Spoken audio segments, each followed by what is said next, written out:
Hello crafty friends, it's Heather Rui here, and today's video is all about hot foiling on black glossy cardstock. Now I am late to the hot foiling party and just started doing hot foiling on my projects, but I absolutely love it. I've been mainly using white paper for all of my foiling and wanted to switch it up, so I tried it on black glossy cardstock and fell in love with the result. So let's jump right in. To do hot foiling, you will need some type of hot foiling machine along with a compatible die cut machine.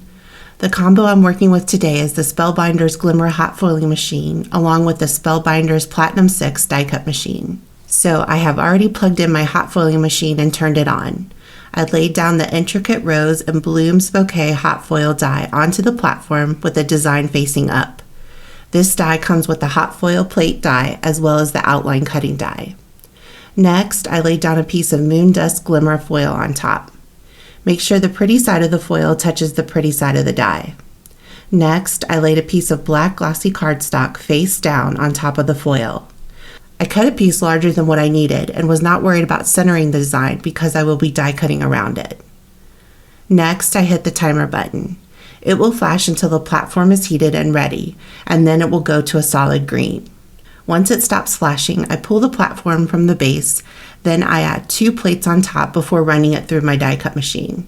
The reason I pull the platform out first before adding the plates is I find that it really helps with shifting and getting a clean image. The die cut is not cutting anything, it is just applying pressure. After you remove it from the die cut machine, you can peel away the foil to reveal the hot foiled image. I just love how it looks on that dark black glossy cardstock. Oh, and make sure to keep that negative piece. I will show you how to use that next. To turn this piece into a card, I die cut it using the largest die from the A2 MARQUEE die set. I like to add a piece of thin copy paper on top of any specialty cardstocks or foil pieces when I die cut to keep the panel clean from any indentations that the die cut machine plates might have on them. I also use that die cut to center up my image. I finished the card off camera and added a foil sentiment from this Many Everyday Sentiments Glimmer plate set from Spellbinders.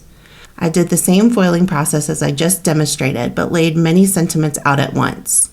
I don't worry about them being straight because I used the banner dies included in the set to cut them out.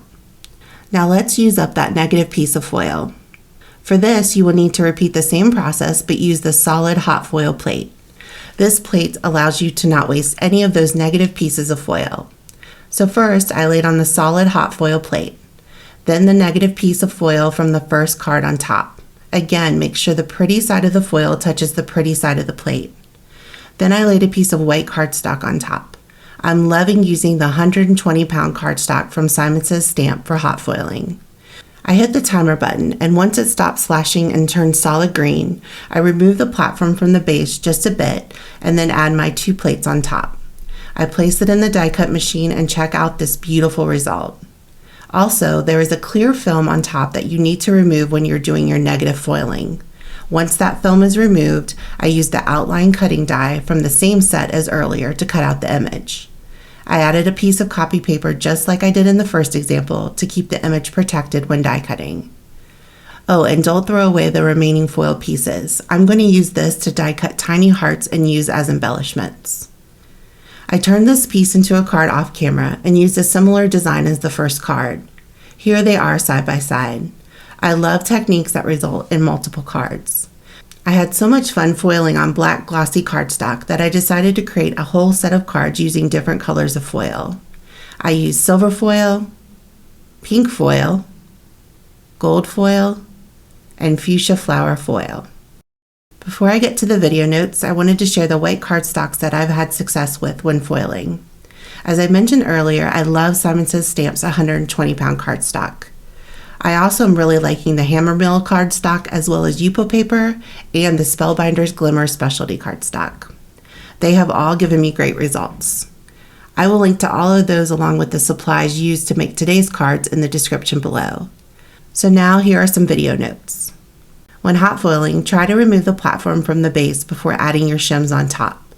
This will help prevent shifting and leave you with a clean foiled image. Try adding a piece of thin copy paper on top of your panel when die cutting. It will protect your panel from any indentations from the die cutting plates. Make multiple panels at once. When you are doing a technique like hot foiling, I like to make a bunch of backgrounds or pieces at once since the machine is already out and warmed up. Put all those pieces to use.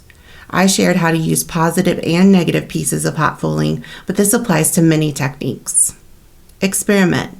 Like I mentioned earlier, I was doing most of my hot foiling on white cardstock and wanted to experiment with another color, and I love the results on this black glossy cardstock. Thank you so much for watching today. I appreciate the time you spend here.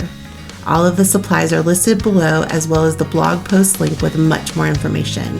Happy crafting, and I'll be back soon with another video.